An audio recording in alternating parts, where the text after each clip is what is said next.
Como educar no mundo digital em tempos de pandemia?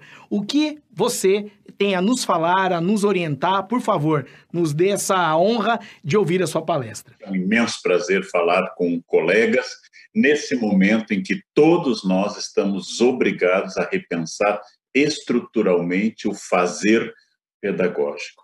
Então, em primeiro lugar, minha querida e meu querido colega, se você está ansioso, se você está com medo, se você está levemente perdido, parabéns. É sinal de que você tem noção clara do momento que nós estamos vivendo. Se você não está com nenhum medo, se você está achando tudo tranquilo, se tudo está mais ou menos como você previa, é um sinal muito ruim de que você está desconectado da realidade. E quem tem medo e vai fazer as coisas, ou seja, ainda que não tenha certeza dos caminhos, mas age na busca de uma boa solução, essa pessoa Aristóteles chama de corajosa.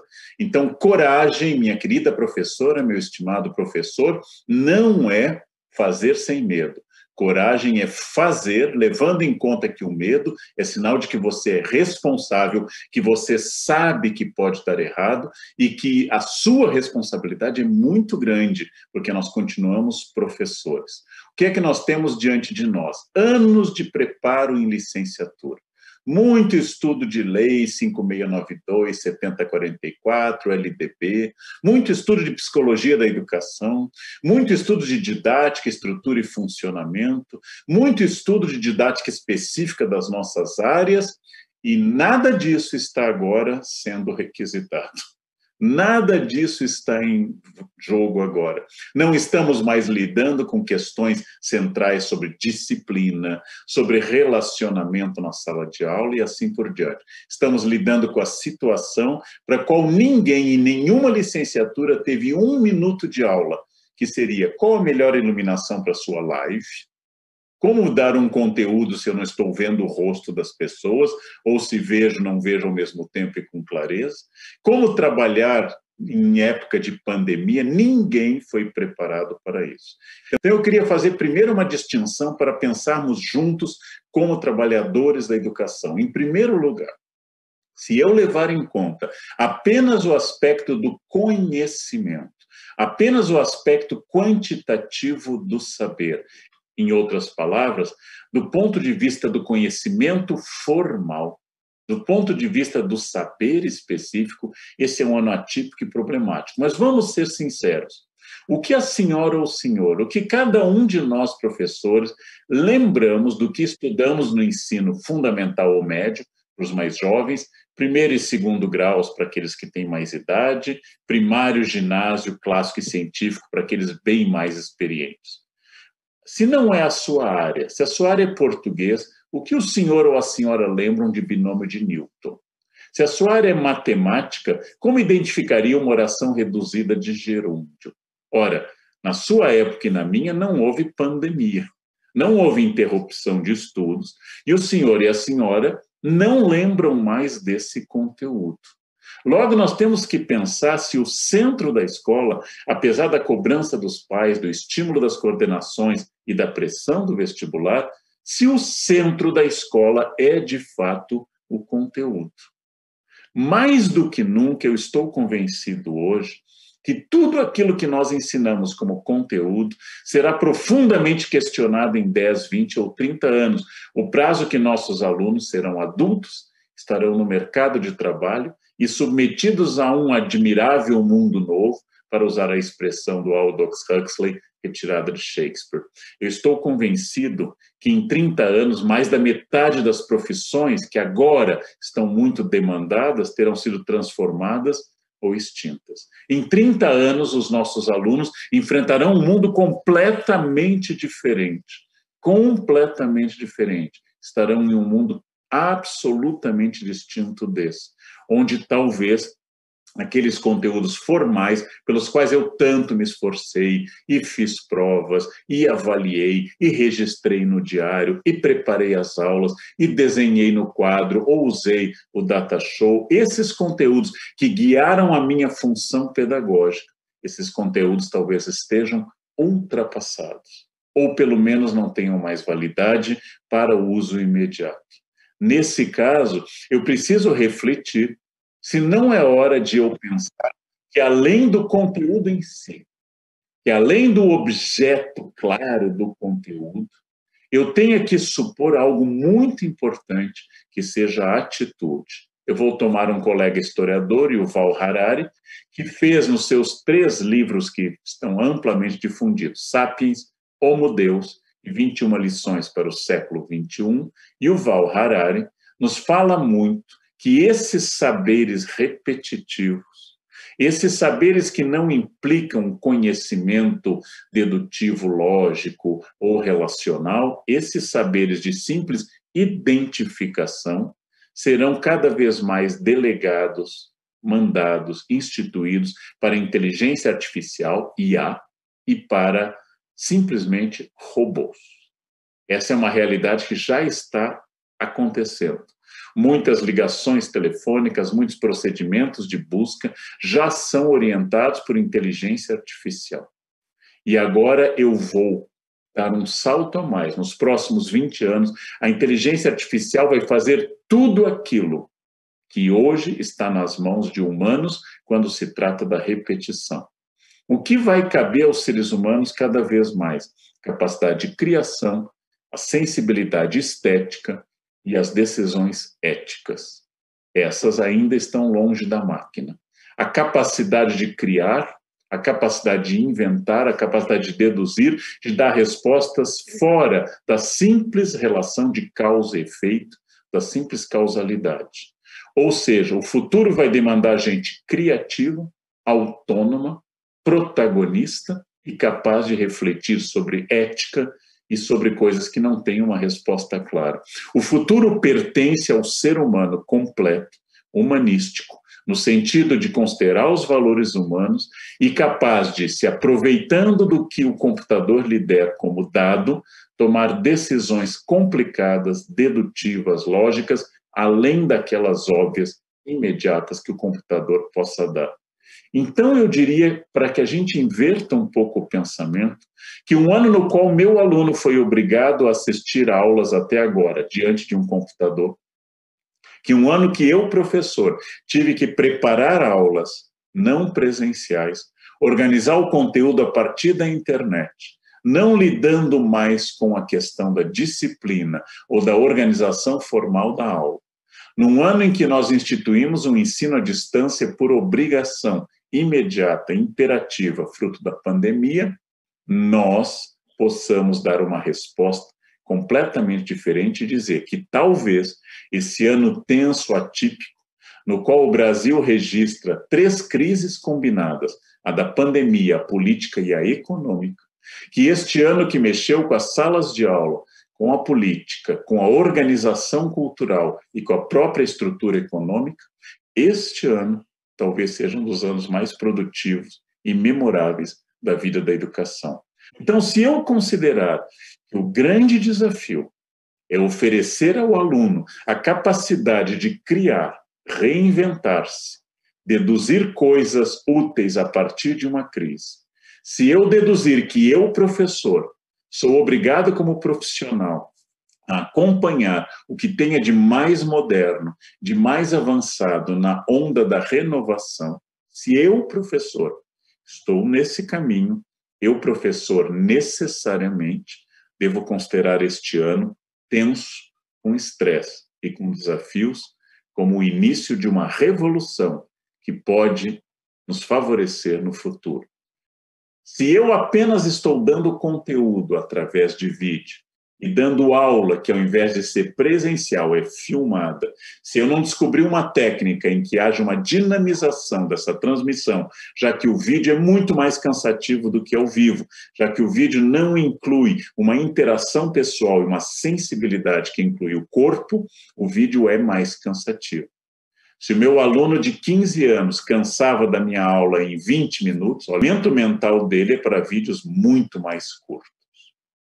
Então, como eu vou trabalhar isso? Se eu apenas estou filmando a minha aula para que ele acesse, eu não fiz uma ruptura epistemológica, eu fiz um declínio Um declínio entre uma boa presença física na sala, que eu estava lá me movimentando, gradando a voz, escrevendo coisas e olhando para eles, por uma figura agora através da tela de um computador, de um celular, de um tablet. E, nesse sentido, essa aula virtual é pior do que a aula presencial, porque ela continua sendo uma aula formal, antiga, no qual o aluno é interpretado como receptor de um conteúdo que ele deve guardar e devolver através de identificação, descrição, citação, etc. Ora, a internet possibilita que a minha aula se torne completamente diferente.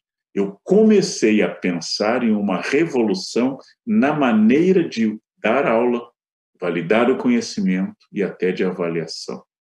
Mas como é que eu vou fazer a avaliação se ele está em casa? É sinal de que, de alguma forma, eu, Leandro, ainda estou preso à parte cognitiva de identificação. Ou seja, se o aluno pode consultar seus materiais, isso representa que ele possa ir 100% bem na prova, o problema não está no meu aluno ou na sua ética, o problema está na minha prova. O ano passado eu havia decidido, após 36 anos de magistério, eu decidi no meu 37º ano de magistério, que foi o ano passado, que as minhas provas seriam sem consulta. Olha que demora para isso. Mas veja, eram provas em uma faculdade, no caso a Unicamp. Eram provas dentro de uma área específica profissional. Eu não digo que isso deva ser para todo mundo. Memória como organização também é um fator importante, especialmente nas etapas iniciais do ensino. Mas à medida que eu cresço e me dirijo para as etapas finais do ensino fundamental, especificamente 8º e 9º anos, ou para o ensino médio, mas acima de tudo para a faculdade, nesse campo, eu tenho que começar a me desprender do fetiche da memória. Porque a memória hoje, gente, está contida em memórias auxiliares. Se eu pegar aquilo que todos vocês têm, simplesmente um aparelho que está aqui na minha mão, ele funciona como um HD externo, ou seja, ele funciona como uma fonte de memória. Então, vamos refletir para que vocês possam tomar posição, não para que vocês concordem ou discordem de mim, isso é irrelevante, mas que tomem posição e pensem sobre a questão.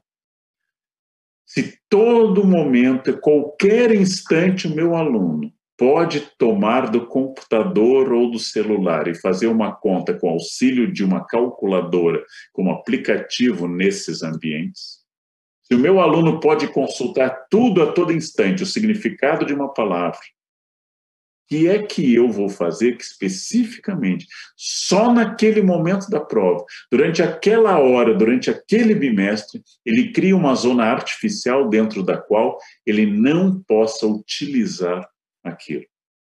Seria como se eu dissesse que no mundo todos os meus alunos podem usar batedeira.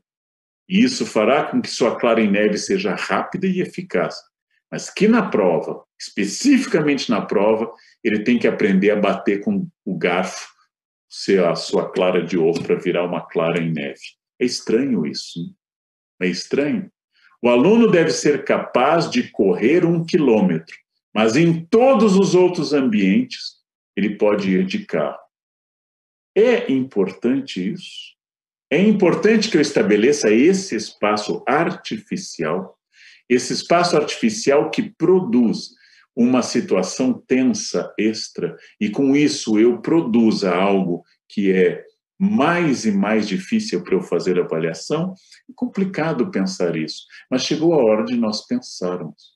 Se o fetiche que me formou, o dia da prova, o dia que o professor entra com uma cara mais séria, o dia que manda formar fileiras bem organizadas e distribui as provas com frases assustadoras e faz uma cara de poucos amigos para aumentar o ambiente de seriedade, se esse treinamento que eu tive minha vida inteira como aluno e uso agora como professor, se para o século XXI, a época em que esse aluno, do alto do seu prédio, ou na escola, ou na qualquer lugar, ele possa botar no celular o pedido de informação e ela apareça, o que seria mais importante? Negar a ele esse recurso para constituir um espaço artificial e arcaico chamado escola, Ora, eu volto a insistir. Esse modelo que nos formou e dentro do qual eu sempre me senti confortável, esse é o modelo que eu sei como acontece, que eu gosto como acontece, que é bom, que não é problemático, que eu tenho aquelas oscilações difíceis de disciplina, etc., mas esse é o modelo dentro do qual eu nado de braçada. E agora, esse é o modelo para a gente chegar à metade do século XXI? Esse é o modelo que me formou, mas ele terá validade daqui para frente? No meu tempo não era assim. No meu tempo a gente sabia quem era o professor. No meu tempo as coisas funcionavam. Bem, o seu tempo, meu caro colega, minha cara colega, passou. O tempo é agora. Eu estou preparando alunos para 2050. Eu não estou preparando alunos para o final deste ano. Todo professor é um semeador, ou como diz meu colega falecido Rubem Alves, plantamos carvalhos, não eucaliptos. Mas é importante que eu saiba que minha obra dura muitos anos, que ninguém sabe até onde vai a influência de um professor, mas ela é enorme. Toda aula, de alguma forma, toca na eternidade. E se eu estou preparando alguém para daqui a 10, 20, 30, 40 anos, eu não posso estar fixado que aquele conteúdo que hoje tem relevância para mim, ou aquela técnica que hoje tem relevância para mim, seja o meu objeto. O conteúdo não é o meu objeto. Meu objeto é a formação do meu aluno. Meu objeto é dotar o cérebro do meu aluno de ferramentas úteis e críticas que ele possa adaptar a situações que eu nem consigo imaginar hoje.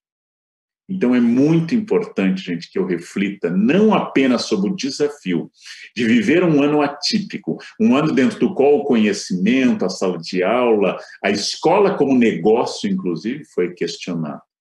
E querem saber uma coisa incômoda? Vou dizer um segredo entre nós. Onde os pais mais sentiram falta da escola, não foi no conteúdo.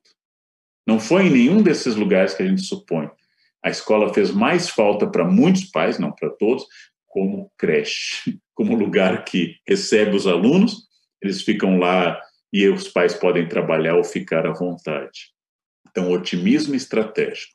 O que eu, Leandro, que cada uma e cada um que nos acompanham aqui fará para continuar sendo um profissional de educação, um cidadão, um formador de futuro, um agente de mudança, um semeador de esperança, e também alguém que sabe, dentro do conteúdo, o que é certo e o que é errado, o que é bom, o que é ruim, e o que eu posso fazer para chegar do outro lado. Quais recursos técnicos, que novos programas de computador eu devo dominar? Como eu vou aprender também de novo a navegar e a ver com habilidade como eu vou produzir?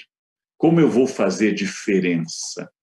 O que é que eu vou fazer que não foi feito ainda? Quais são as boas práticas, os cases que eu tenho que estudar? O que um colega ou outra escola estão fazendo que eu possa aprender? Quais os erros que eu já posso evitar?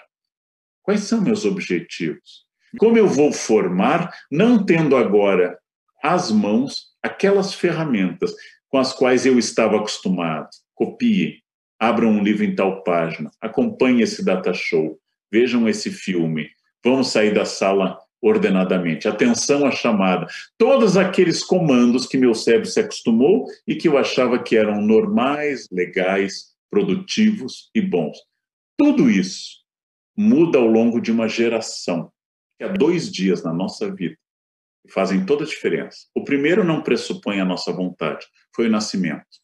Foi a primeira vez que nós fomos expulsos de uma zona de conforto e, sob protesto, fomos para outra, sentindo frio, sentindo medo e chorando. Esse não precisou da nossa vontade, foi um ato de despejo do local mais confortável que nós já estivemos, o útero de nossa mãe. O segundo dia pressupõe vontade. É quando eu posso responder por que é que eu estou aqui, por que é que eu nasci. Quando eu dou sentido ao dia do nascimento, que diferença eu faço? Quem sou eu? Qual o meu protagonismo? Que diferença eu vou fazer?